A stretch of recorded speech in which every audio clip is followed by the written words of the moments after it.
Hi, everyone. Can I request the panelists to please turn on their videos? Lovely.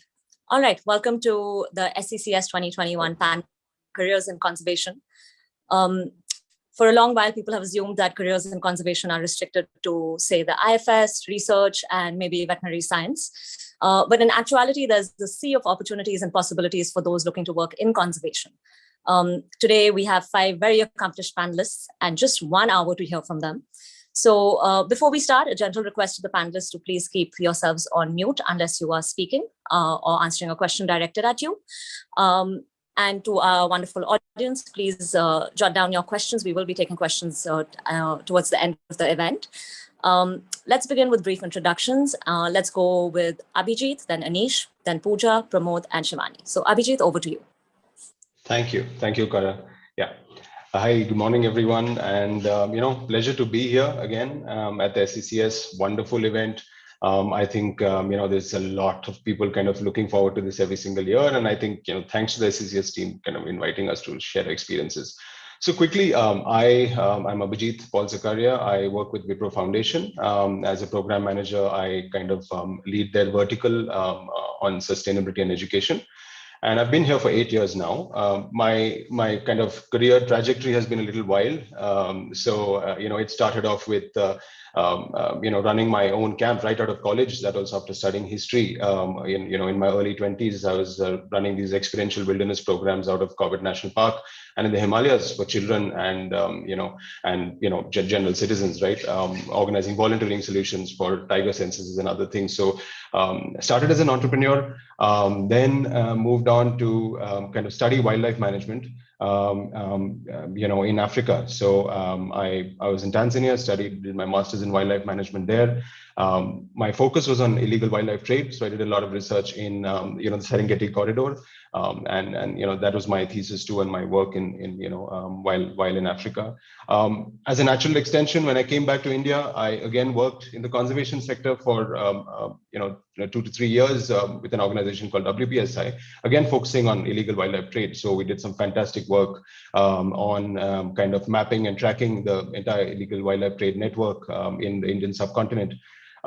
Post that, I have always switched between the outdoors and the environment, I kind of the entrepreneurial bug bit me again, and I went into the travel ecotourism industry again, and I was for quite a few years I was organizing wilderness travel to Africa and South America.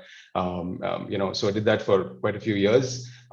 Then somewhere down the line, looking to kind of move back into a more kind of structured kind of role and a new phase in my life, and this opportunity. I never saw myself ever working in the corporate sector, but just happenstance, by kind of a lot of coincidences coming together.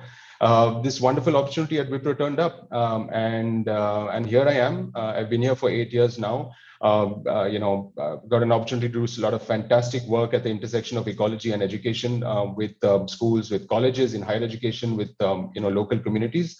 And we are working on multiple interventions and platforms. We're working with local NGO partners, with governments, with faculty from across the country, and a lot of the organizations who are here today too.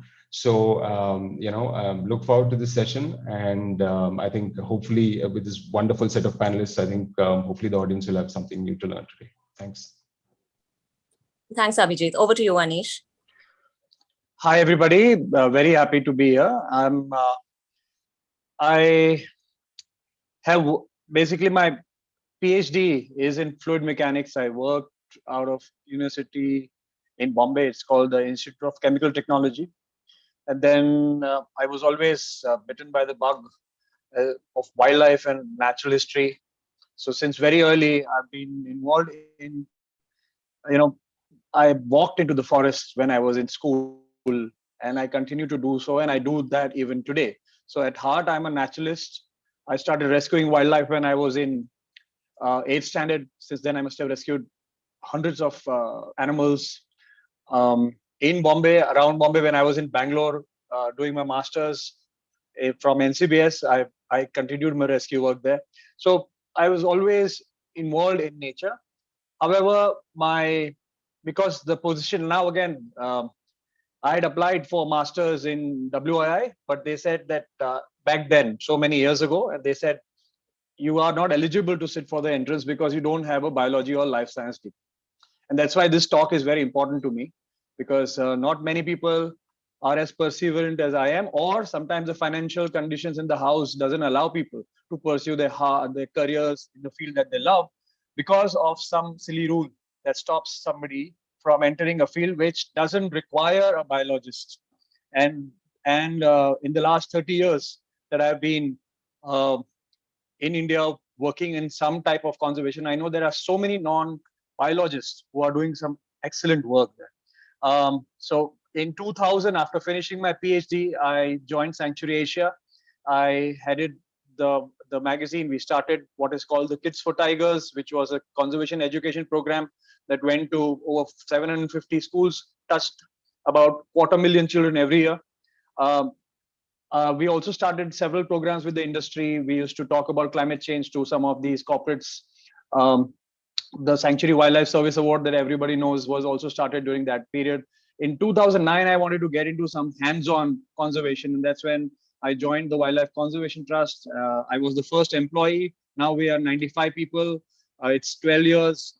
Some amazing work has happened because of the kind of team I have, and it's a multi-sectorial team. I realized in the field as I work that you need people from different streams so that your suggestions, your recommendations are far more holistic and not just from a perspective of a certain type of mentality. And so we have a extremely diverse set of people within the organization. And I will share some of those today with you people. And I'm very happy to share the panel with you, Cara, and all the other people. Thanks so much, Anish. So, Pooja, let's hear from you. Thanks, Cara. Thanks, SCCS. I'm super excited to be here and also a bit daunted by fellow panelists.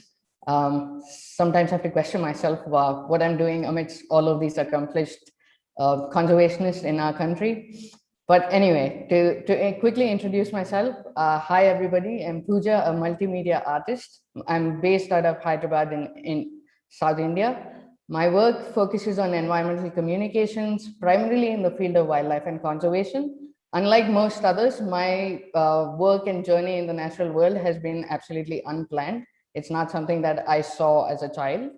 For the most part, at the moment, I work as a freelancer with NGOs, independent researchers, educators, and the like, or other private organizations. I use design thinking and skills in illustration, film, photography to create communication material, mostly of different messages to diverse audiences in various artistic styles. As a science communicator, my work focuses on simplifying complex scientific content into visual aesthetic forms. And the goal is to reach as many people as possible with messages for positive impact and positive action. Thank you. Lovely. Thank you so much, Pooja. And I think a lot of people are going to be so interested in learning about this more creative aspect of conservation. We'll move now to Pramod. Hi, everyone. And a special hi to Anish, seeing after a long time. Okay. Hi, Pramod. Well, hi. Good to see you. Yeah. Well, myself, Pramod Krishnan, I belong to Indian Forest Service. Just to, I'm a master's. I've done my master's in forestry. Then after that, in 1997, I joined Forest Service, and I allotted to Kerala cadre. My initial years, of my career, I spent in Periyar Tiger Reserve as deputy director, and also we were implementing one World Bank aided participatory management program, wherein we tried to involve local communities for tiger conservation, and it was in a way that was a extremely rewarding experience in the sense that it had the policy resonances also across the country. Maybe. A lot of experiences from that process also led to the amendment in the Wildlife Protection Act in 2006. So that is one thing. Then after that, I moved to Delhi in the Ministry of Environment and Forests. There I worked in the wildlife wing, looking after the protected areas of the country for about 3-4 years. Then I moved on to United Nations Development Program in Delhi. So in their natural resources management department, also looking after climate change issues. So in that stint, and also in the stint in the ministry, I was also part of various Indian delegations as part of Convention of Biological Diversity, climate change, as well as combating the convention that combating desertification, CITES, etc., etc. Then after that, then a little bit of international exposure also as part of UNDP work, especially in Africa and Southeast Asia, particularly Bangladesh. Then I came back to Kerala in 2013. Then worked as field director in another tiger reserve, that is Parambikulam Tiger Reserve in Kerala. Then I went on for a PhD for 2 years with the Forest Research Institute. Now back to the headquarters, looking after the research, tribal welfare, eco-development, etc., etc. So briefly, that is my profile. Thank you. Thank you so much, sir. And our last panelist for the day, an introduction from Shivani, please. Thanks, Cara, and thanks to the conference for inviting me to this this panel. This is particularly special for me because this is my first panel discussion ever, and SCCS-Bengaluru is the first conference where I presented a talk while I was a student. So it's really special that way. I am Shivani. I am currently an assistant professor in the biological sciences at KREA University, primarily an ecologist with broad research interests. I'm interested in studying plant-animal interactions. That's what I started off with when I began my journey towards the side of research, and increasingly getting more interested in trying to use ecological theory to better understand species responses to changing environments, specifically rising temperature. Just like many of us who got into the field of ecology or conservation, I had childhood experiences that made me want to choose a career in an area that interested me. Do what you love. If you work then in that area, then you never have to work a single day in your life.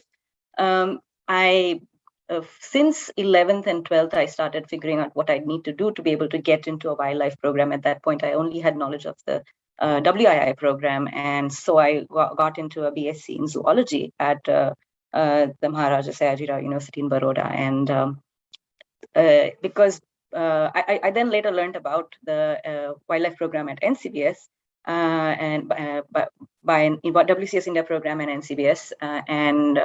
Because they take students in alternate years, I ended up, when I graduated, I ended up giving the entrance exam and was very fortunate to get into this program.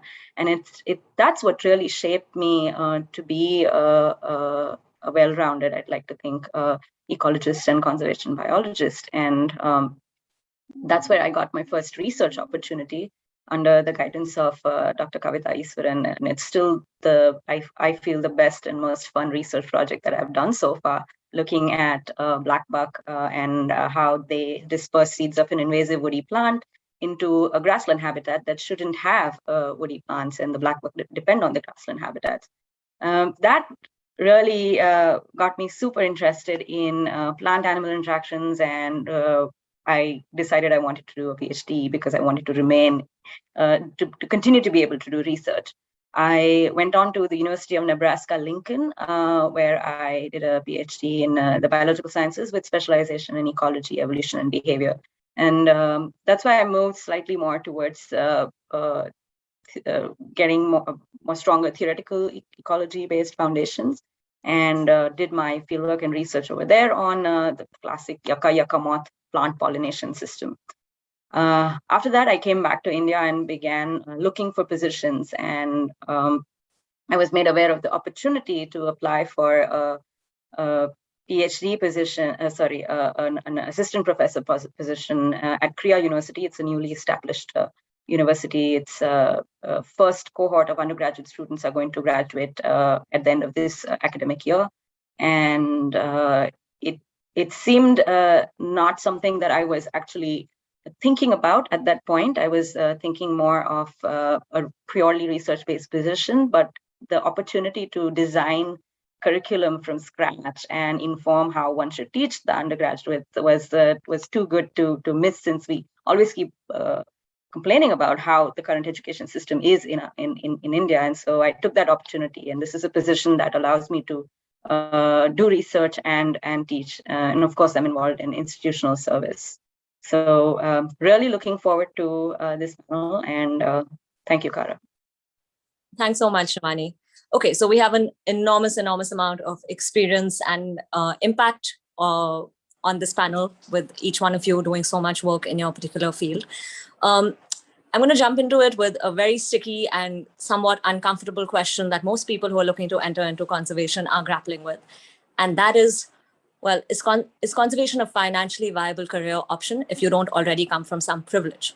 What kind of salary range can one expect in these different conservation professions? This is a question for everyone. I'm sure there's some, we're working on a spectrum here. So let's go in the same order. And yes, keep it short, but let's be honest about what young conservationists or aspiring conservationists can look for in their career in conservation. Abhijit, we'll start with you. Yeah, sure. Yeah, it is a tricky question. So I think it's there on everyone's minds right now. So, I can tell you from my perspective, which is, in corporate philanthropy and CSR, and obviously I think we'll come to that later in the session.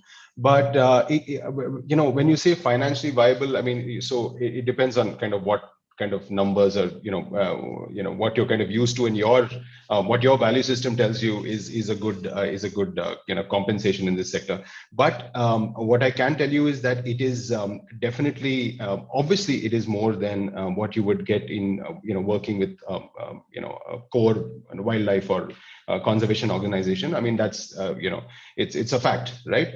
Because you are in the corporate sector. But at the same time, you have to remember that being a cost center, so these are technical terms, but when you work in philanthropy or in CSR, you are not making profits with the company, you're spending their money. So you will always get compensated less than the average corporate employee, a techie or whatever else in that organization. So keep that in mind. That being said, there are opportunities. I think we'll come to that later when I talk about all the different options within this sector. I mean, a number is very tricky to, it depends on your seniority and things like that. I mean, Cara, is that something that you want me to mention? Talk. Yeah, just the base range, the starting range would be helpful to people looking. Well, okay. So again, a lot depends on your experience and not so much on education, but it's more about experience. And I think anywhere between, 60,000-70,000 rupees a month upwards to, even something like 1.8 lakhs a month. I mean, I'm giving you a very broad, I cannot be specific here, but this is the range that you are likely to see with people with decent amount of experience. I would say with at least 3 to 4 years of experience. Yeah. Lovely. That I think you're going to have lots of people looking at CSR as an opportunity. Yes. Can we go on to Anish, sir, please?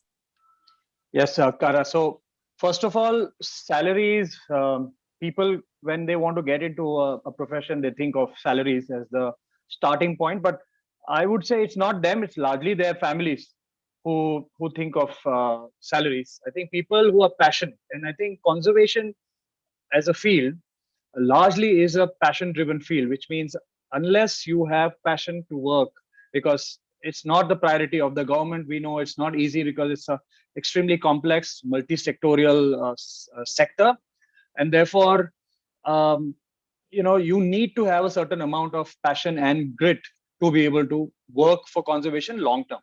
So because you're passionate and that you are going and pursuing your career in a field of passion, what happens is that you tend to compensate for the lack of salary with the amount of satisfaction you get.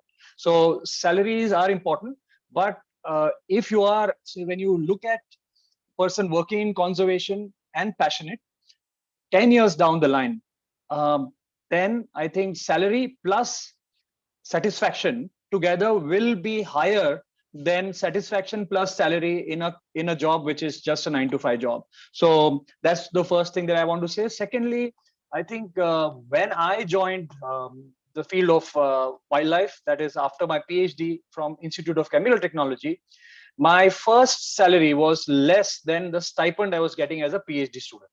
And so definitely that was a situation, this is almost 21, 22 years ago. But today things have changed, and a starting salary for a master's student, and masters from any sector, I'm not just saying conservation, biology, would easily be about 40,000. and within no time, that person can easily rise to about 60 to 70,000. And there are people who are earning close to 2 lakhs with about 10 to 12 years of experience in the field of conservation. Obviously, after the first few years, what is important is not your degree. It is important that you have adapted well to the field that you're working in, and that you are able to also have a multi-sectorial viewpoint. So those two things are important. Your salaries eventually come. I personally believe that if you are passionate and if you build knowledge in your earlier stages in life, there is no limit. You can earn as much as any corporate sector. Amazing. Thank you so much, Anish, sir. Pooja, we'll move on to you, and directly after you, let's go to Pramod and Shivani so that I don't keep interrupting the flow. All right. Just to feed off that, I think it's a difficult question for me to answer as well. But at the same time, I've always seen it as a lifestyle choice in some ways. I think it's something we all do with that passion and with that drive. I started as an intern at ANET, which was a research station, which was more or less like a barter for a good stay and food, and just to get to know what all of this is about, like working with diverse biologists as a communicator. It was also like a learning exchange, so to speak, which I thoroughly enjoyed, and that sort of set up base for everything else I was doing thereafter.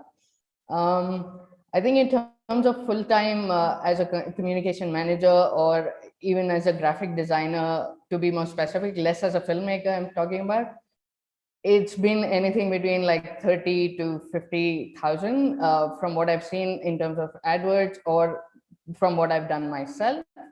Having said that, like, I think a lot of times within the communication field, it's hard to just stick to one job for like a long time.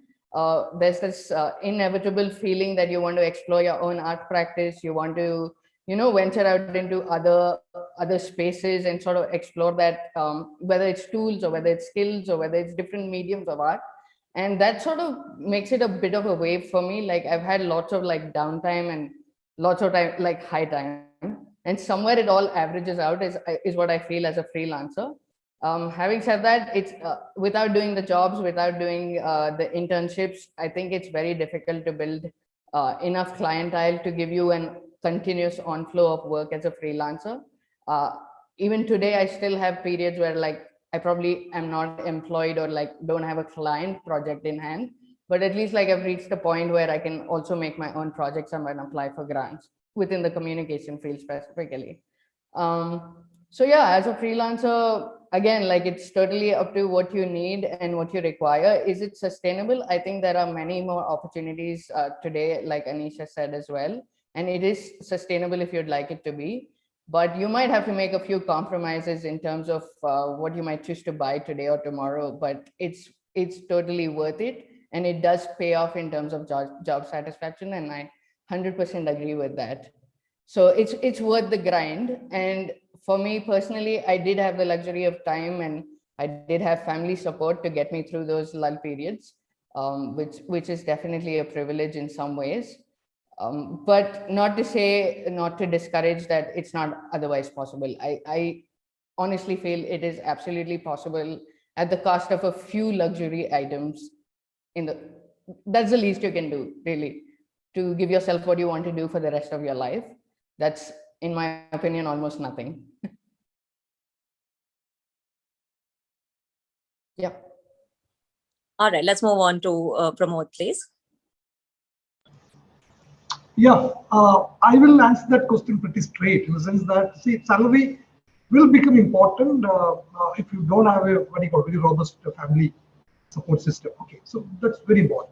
So if in the forestry sector, in the government sector, probably we can look at it from Indian Forest Service. And there are also many other career options in the government sector, like range officers, etc., etc. So I'll start by saying that in the maybe at the entry level, an Indian Forest Service person, for that matter, all India service officers, their salary structure, basic package putting together, that will roughly come to around 1 lakh rupee. Okay.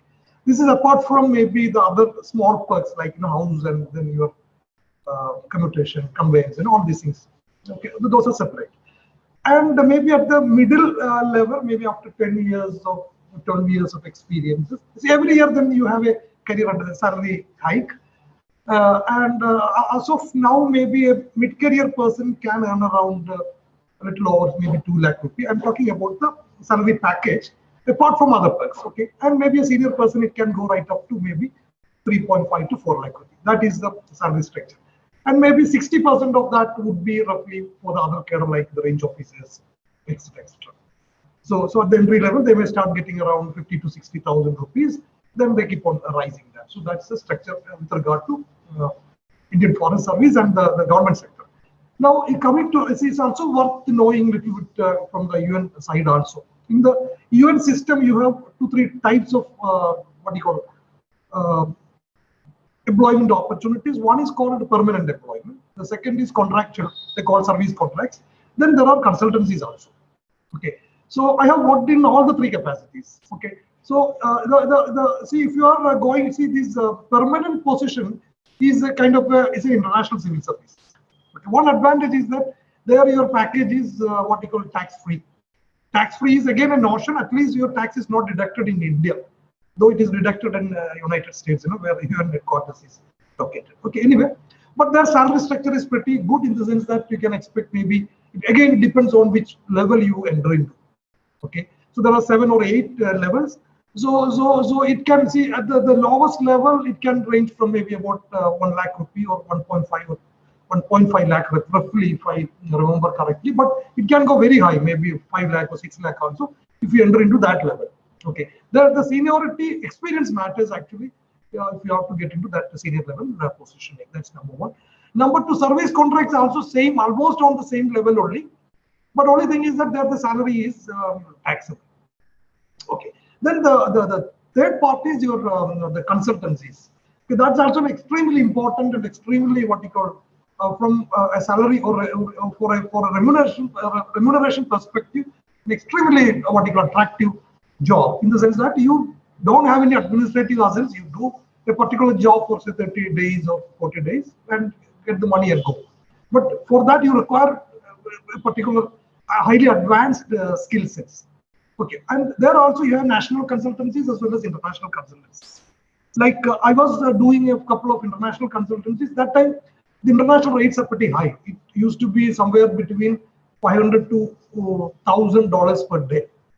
Okay, but you require to deliver at that level. Okay, that's number 1. But the national level, it's not that much. It could be maybe 10% of that.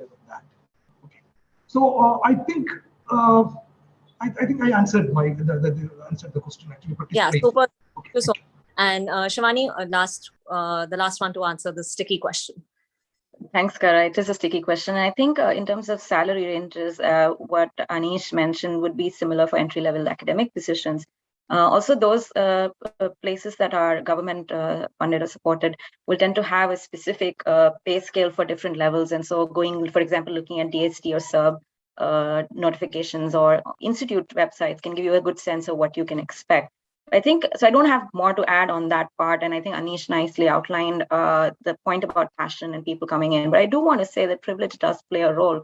Those who are willing to, in some sense, suffer or take the risk or go through uncertainty, make it in the conservation field with the costs associated, whether or not them and their families are financially in financially good situations. But I do feel we turn away potentially great conservationists because of this limitation. And perhaps looking at places such as institutions like an academia, which I have a perspective of that, and that's why I speak of that, where in some sense the monetary gains are also for an institute are from the teaching aspect. When you're contributing to that, your value as an employee in some sense increases, and then you can do research alongside it.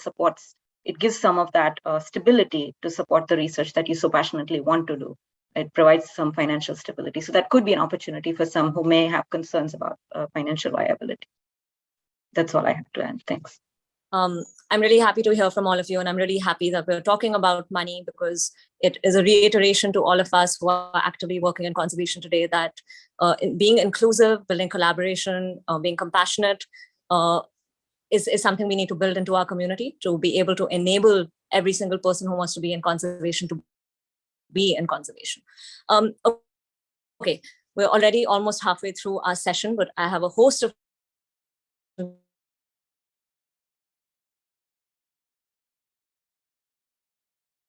personally. I'm going to start with very honestly available in the Indian Forest Service. Apart from being an IFS officer, is there potential for someone who does, communications or research or fundraising? What are the opportunities available with forest departments in India? Is it directed to me? Because I missed it actually. There was some what you call break in your So it's right. I requested a very honest list of pros and cons of working in the IFS. And after that, whether you can share with us some of the opportunities available within the within forest departments in India, which are not directly related to being an IFS officer.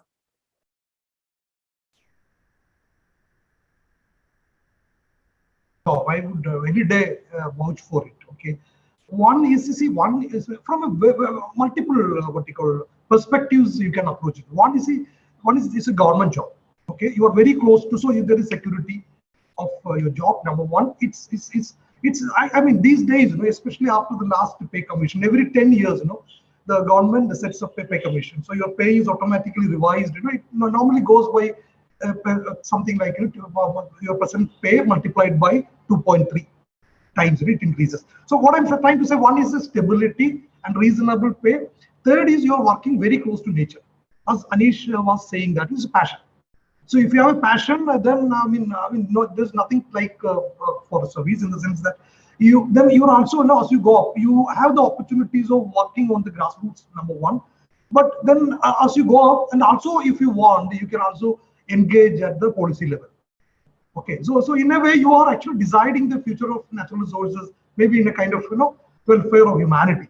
So in that perspective, I would say that forest service is an extremely good proposition, and not only forest service, but even other professions in the forest department, like the range forest officers, etc. Because why I'm mentioning is forest service, is a very creamy profession. That perspective, hardly 100 vacancies are coming every year, but this rainforest office, etc., there are n number of such opportunities also. So it's extremely important. Then on the other hand, on the flip side, is some people, if you are so fond of a city dwelling life, then probably in the initial part of your career, you may not get that particular opportunity. Number one. Then so that's the only thing I see as a limiting factor. Then coming to other opportunities, like the forest service offers n number of what you call career options also. It's not that every day you are running after poachers and thieves, nothing of that sort. You are even research, other government departments, then the UN options, research institutes, training institutes. So that career parallel expansion of your career is also quite possible in forest service. So that's my response to that. Yeah. Lovely. Thank you so much, sir. Pooja, you're the creative on this panel, and conservation art is something that we are increasingly seeing the impact of. So my question to you is, in the course of your career, have you seen an evolution in conservation art in India and the world? And more importantly, how do you create a network of clients, the network that you have today, and how important is networking to being a creative conservationist? Thanks, Cara. I'm going to try and keep this short. It's hard to encompass evolution of art in like one paragraph or in 2 sentences. But in short answer, yes, I think art has totally evolved over time. Not just in like my working in this space, but overall historically, as we all know. I do think conservation art and what it means itself has evolved over time. I think you can see this evolution in art as something that's purpose driven, whether it's for documentation, awareness, education, or to inspire action or policy change. Different aspects of this have existed in different mediums, like whether it's film or whether it's illustration, but I think it's more impact driven today than ever before. All of this can also be tracked historically as to why art is used in different ways over time, right? It's not just like how it's changed in ways, but it's also the availability of tools and platforms to disseminate this art forms in. So whether it's moving from traditional media or to moving towards more digital means, I think the way art can be used, the potential is immense, it's infinite, and it's super exciting and challenging at the same time because it's ever growing. And there's really no limit to how far we can take this as a community as well, and to really make it work for us. I think today, for sure, we are impact driven. We all want to see a positive change, which is in terms of conserving and protecting the natural world. There's an absolute need and hunger and strive for that positive action to make that positive difference as a community.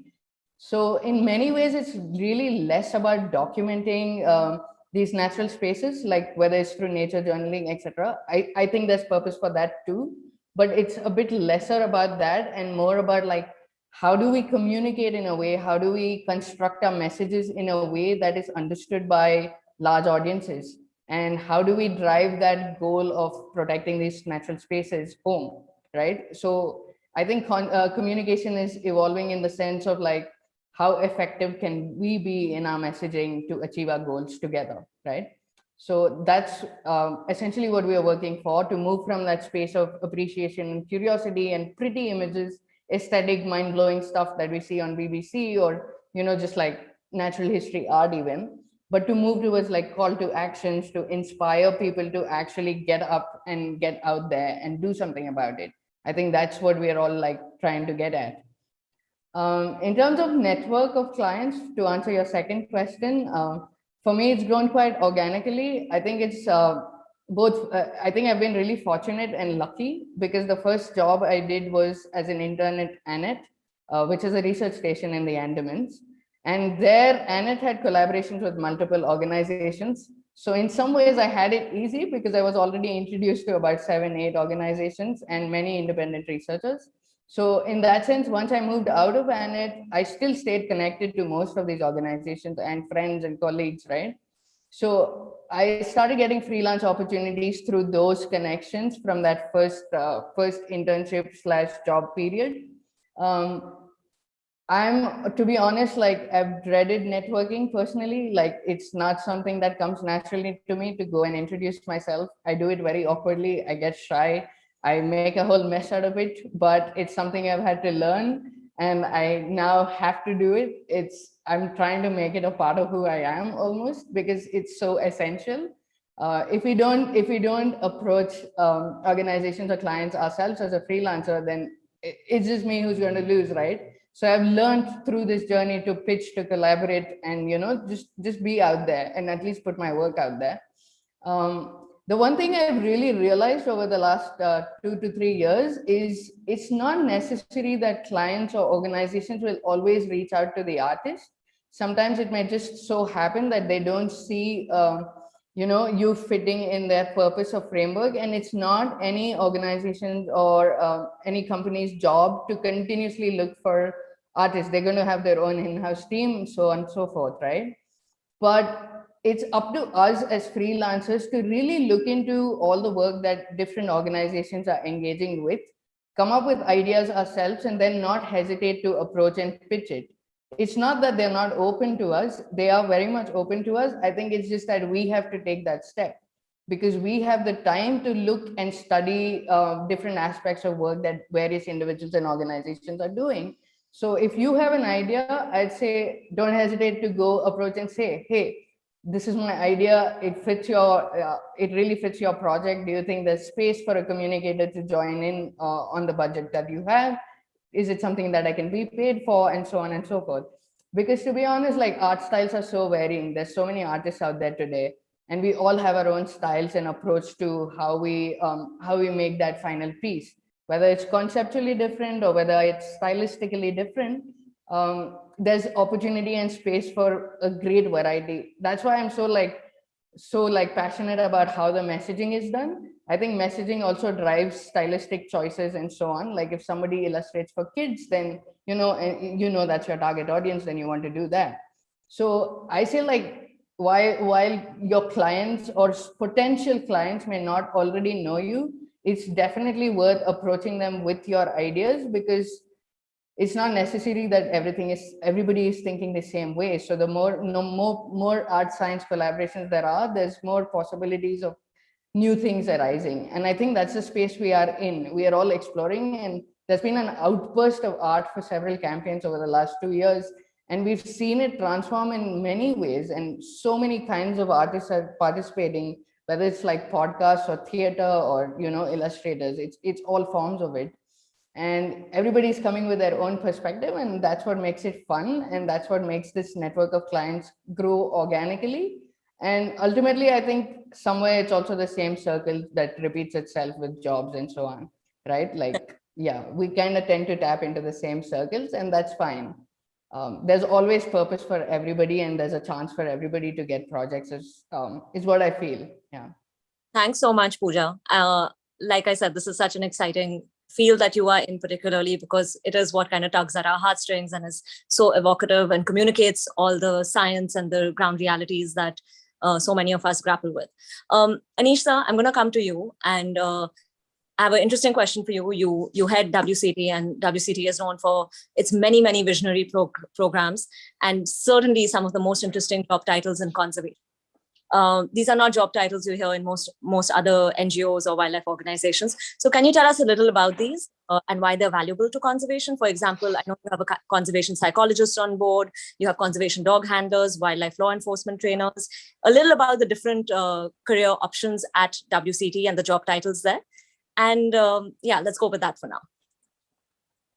Okay, so Cara, yes, in fact, I'll just read out the kind of, I was noting down when Pooja was talking as to what kind of people are working with me. So we have conservation biologists who have biology degree. They've done masters in wildlife biology and conservation. We have economists, accountants, CAs, MBBS, doctors, social psychologists, PhDs in education, PhDs in conservation, PhDs in biology, then forensic scientists, lawyers, writers, photographers, editors, developmental scientists.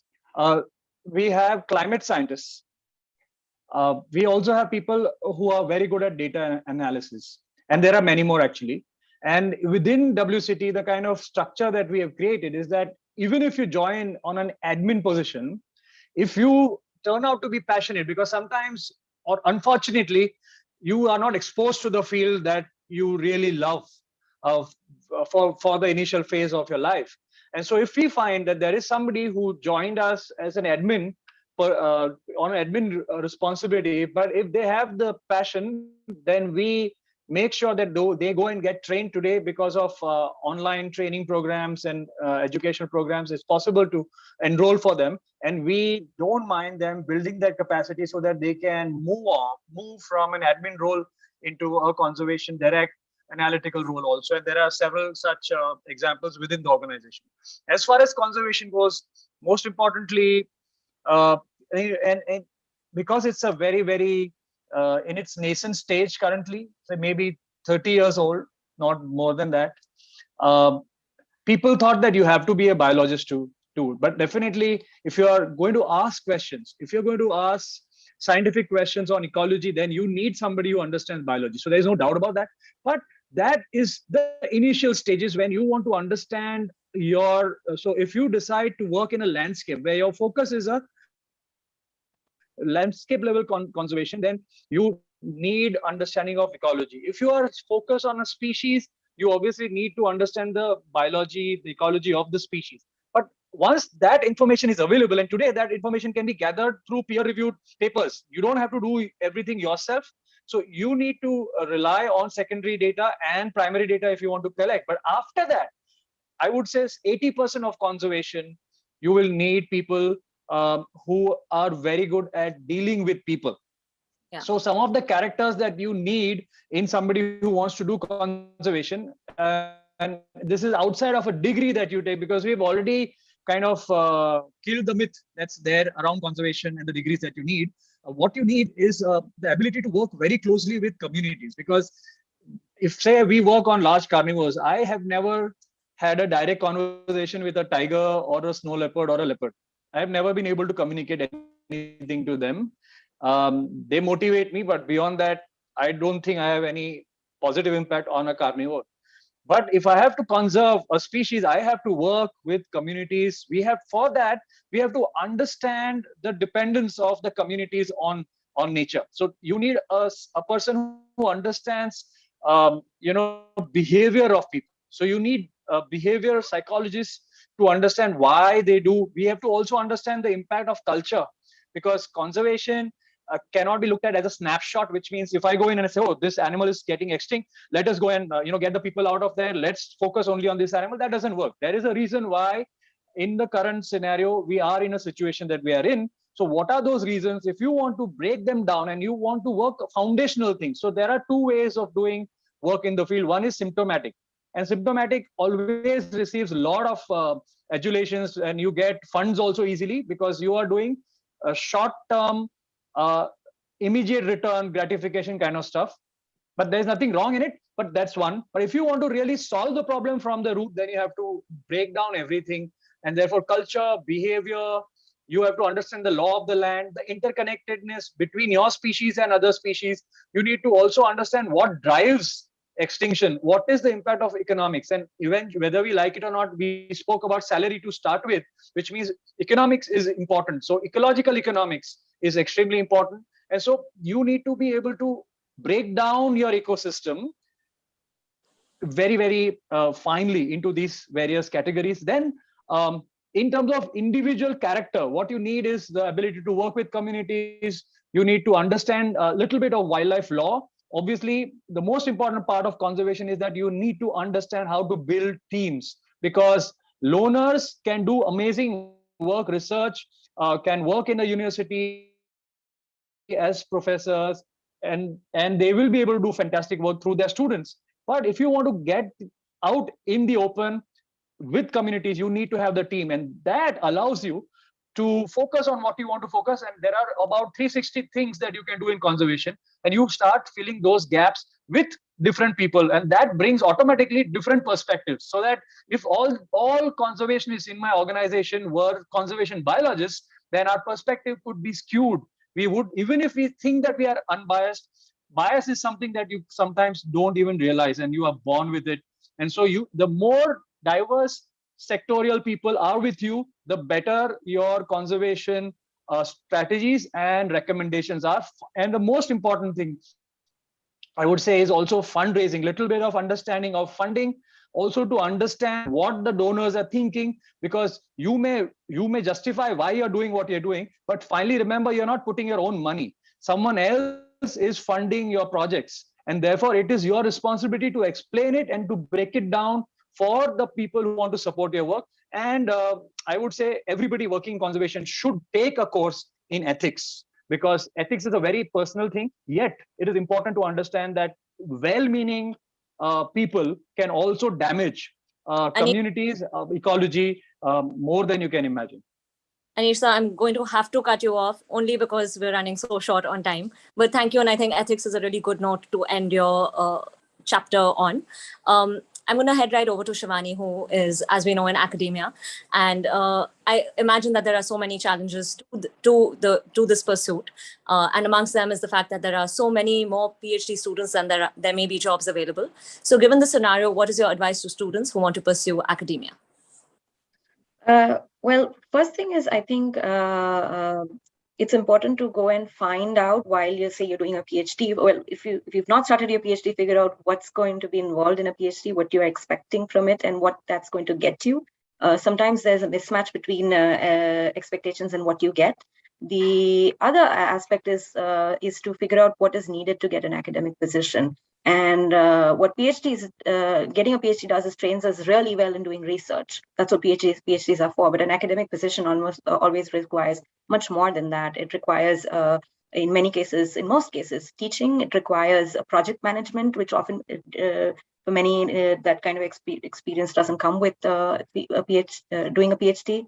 Mentoring skills.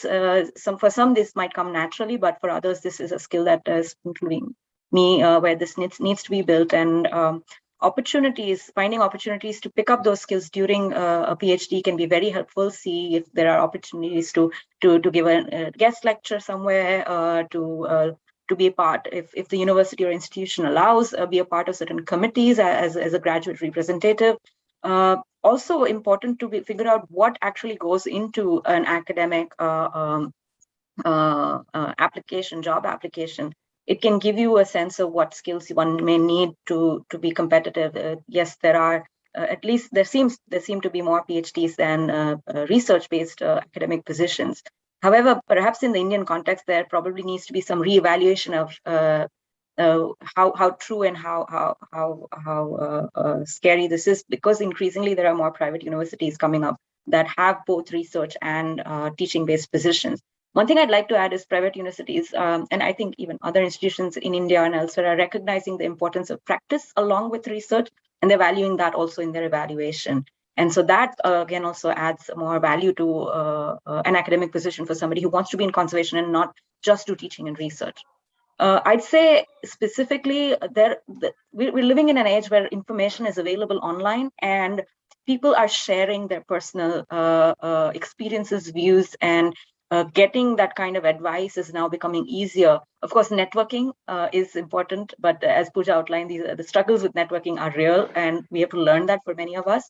But even if one is not able to get that access, is not privileged enough for that, there's so much available online to go and look at. And finally, I'd like to say that it's important to be persistent. Now, when I say persistent, it doesn't mean that, if you get rejected by a job application, you take the same one and email it back and hope they'll hire you.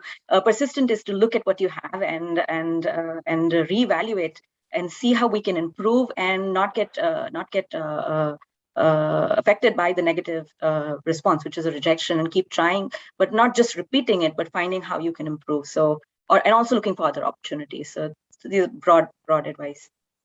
Thank you so much. My last direct question is to Abhijit. Abhijit, please tell us a little about, of course, the options and opportunities available in CSR and philanthropy. But more importantly, a lot of people view CSR as greenwash. How do you and how do others in this field navigate that criticism? Just a pointer, we only have 7 minutes left. So right. Yeah. I'll try to keep it short. A lot to say, but I'll try to keep it short. Yeah. CSR, as a domain, I mean, it's really wide, right? It cuts across a wide variety of, landscape of opportunities domain, which cuts across industries, sectors, and organizations. Now, CSR, I'd like to make a distinction here. You have corporate social responsibility, which is basically, the job of that team. The CSR team is to, diligently spend 2% of the average profit of the preceding 3 years, financial years for that organization, right? It's mandatory by law from 2013. So that's CSR. Then you have private philanthropies, which is often, you'll see a lot of the billionaires and others, right? I mean, they have their own private philanthropies with their own money, and that is not CSR.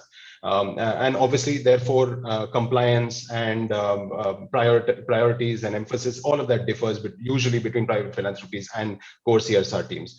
And then you have CSR advisories, which is another category, which again, this ties into the larger compensation thing. All of these things have different types of compensation. You have CSR teams, you have private philanthropies, both domestic and international, for example, Bill and Melinda Gates and many others, Rockefeller. I mean, there's so many I can name, right? And then you have CSR advisories, which is this new trend. I think Mr. Krishnan referred to it, where you work as a consultant. Now, if you look at the big four, like, PwC or Ernst & Young, all of them have CSR advisories, they have climate change practices, but there it's a different type of social good. It's really, I mean, consultant, you're doing it, it's for profit, but you are then, you're trying to influence companies who are your clients to take the correct, the right decisions in terms of where to invest your money in CSR. So they identify opportunities, they identify NGOs for them in the area of climate or education, livelihood, whatever it is, right? So there are all these multiple categories, which is why even in compensation, there are nuances. Right. Now, all these guys have different approaches. Some work at scale, some do deep dive, some work in campaign mode. So it's all about kind of doing a lot of research when you're looking to join an organization to figure out, what their larger vision of social good is and their social contract is. Right. When I say social, it includes environment. I mean, it's not seen in isolation. Then some work a lot by giving grants to NGOs, and some work in direct implementation mode, which means that they spend the funds themselves. They don't work with NGOs. Then you have CSR and CSR particularly, who work on proximate causes, which is basically if they have factories, they'll say, okay, I will only work in this little proximate area within 10 or 100 square kilometers of my factory, because those are the livelihoods and the people and the environment that are most affected, and they don't bother to work in other parts of the country. But then there are CSR organizations who work across the country, irrespective of whether they have a location or a factory or any business there or not, right? So you have all these nuances within the larger philanthropic CSR landscape. And this is really important when you do your research. Now, above all this, it's important to know that environment, when I say environment, it's a very large umbrella term. I'm not talking about just wildlife conservation. We're talking about renewable energy. We're talking about watershed development. We're talking about afforestation and multiple things, right? I mean, wildlife being one of them, and landscape conservation, for example, being one of them. Now, this accounts for barely 7% of India's CSR expenditure. I'm not talking about private philanthropy. This is CSR expenditure. And this often is sucked into this like black hole of large-scale greening projects. You have tree plantation, social afforestation, and a lot of captive renewable energy plants, for example, solar projects. So a lot of the 7% is misleading. Even the 7% is actually not so much on-ground conservation projects. That's very limited because there are still a select group of philanthropies and CSR companies that really understand what conservation is, what conservation research is, conservation biology is. And they understand that, they make an effort to reach out to organizations like this, understand what they do, and then the larger vision aligns with that, and they're willing to invest in this, right? That's still a small thing, but it is growing. When I say growing, I mean, please take that with a pinch of salt. It's growing in like relative terms, right? But it's growing because, if you look at the climate change report with all these dire kind of predictions, and this is also the UN decade on ecosystem restoration. So now you find a lot of organizations are saying, okay, this is the UN decade on restoration. Now let me work on landscape conservation or rejuvenating lake bodies, things like that. So I think my larger message to the conservation sector and to, prospective employees is to look out, do a lot of background research, look at where these organizations work, what their history has been, what they are likely to do. They must be having some kind of a vision, see where you can fit in, right? I think look at your abilities, what you can offer. And I think Pooja made a very important point. Many of them are not looking out for people like you. So you have to make that extra effort to go tell them. They're not aware of conservation biology, right? I mean, for them, it's just, for example, for men, when I say them, I'm painting them in the broad brush, but a lot of people think it's just tree planting, for example. So if there are other options, you need to be there. You will have to be unabashed about it. I know people in the general development sector, livelihoods and healthcare and education, they have no barriers. They will go and pitch themselves every day to the to CSR, right? But I don't see enough of that happening from conservation. So somehow there's a little bit of reticence, and I think we need to kind of get out of that. Who would have thought that Wipro Foundation would hire me? I mean, a guy who worked on wildlife trade and ecotourism. I mean, you'd never expect that, right? But I reached out to them and I said, okay, would you be kind of happy to do this? I know you have a small space within your organization, and then things worked out. So I think that it's very important that you keep that in mind while working in this space. All of this is also, you will have to look at your value systems at each level, look at where you're willing to go, which is why I say research is very important. Try and figure out what this organization does, what they stand for. Again, linking it to Anish's point on ethics. It's very important, right? Because otherwise, it's not about how other people judge you. Never bother about if someone says, oh, this guy's a sellout, he joined the corporate sector. Think about what your value system is. Think really hard about it. Think of the kind of small compromises that you might or might not be willing to take, whether it's in compensation, whether it's a type of work. Look at whether if you join this organization, through them, will you be able to then impact the area that you would have ideally otherwise worked in, which is, say, in an NGO, on the field, in a national park or wherever, right? See if you get those opportunities. And many times you'll have to create those opportunities. You'll have to get yourself in, get a foot into the door and work yourself. So, kind of work on building this institutional buy-in within your organization. It's easier said than done, but it's possible. I have seen many instances of it. And I think it's just about finding your space, looking at where your skill sets lie, and kind of with a laser focus, go for it, just like you would be anywhere else. Don't kind of sit back and take things easy, because very often in our space, environment is not a very high priority space in philanthropy and CSR. So you'll have to work a little harder to get your point across and to kind of justify the kind of work that you want to do. Thank you so much, Abhijit. Okay, so it is noon. I know there's another session coming up. I'm going to wrap up with requesting. Sorry, Sorry, Cara, I forgot to cover this greenwash. I'll take just maybe 20 seconds. Okay. Yes, greenwash does exist quickly, but it has reduced over time because there are now compliance that kind of forces you and it forces behavioral change in organizations. So it's still there. Very often it's unintended, right? So it's wrongly, I mean, it's wrong to kind of paint them as, it's not intentional greenwash, right? When we say greenwash, is basically you don't know, because you don't have enough people working with you, so you don't know where to kind of direct your programs, and that could have unintended kind of consequences on the ground. But it is changing, so please be positive that things are looking up. So that's all I can say. Yeah. Thank you so much, Abhijit. Okay, I'm going to call it time over here. There are a few questions that we haven't been able to get to, including the audience questions, but having gone through them in the chat box, I realized that some of those have already been answered. I will request all the panelists to move over to the SCCS Slack link so that they can answer any questions over there that are directed directly to them. Thank you so much for coming on board, for sharing your incredible experiences and insight with me and with our audience. A huge shout out to the organizing committee at SCCS for putting this together. We need so many more sessions like this because there are so many people who need a little bit of a guiding hand. The Slack invitation link is in the chat box. Panelists, please do go over. A special thanks to Cara, who has been kind of guiding this process along. Thank you, everyone, and bye-bye, and see you on Slack. Thank you. Thank you. Thank you. Thank you. Bye. Thank you.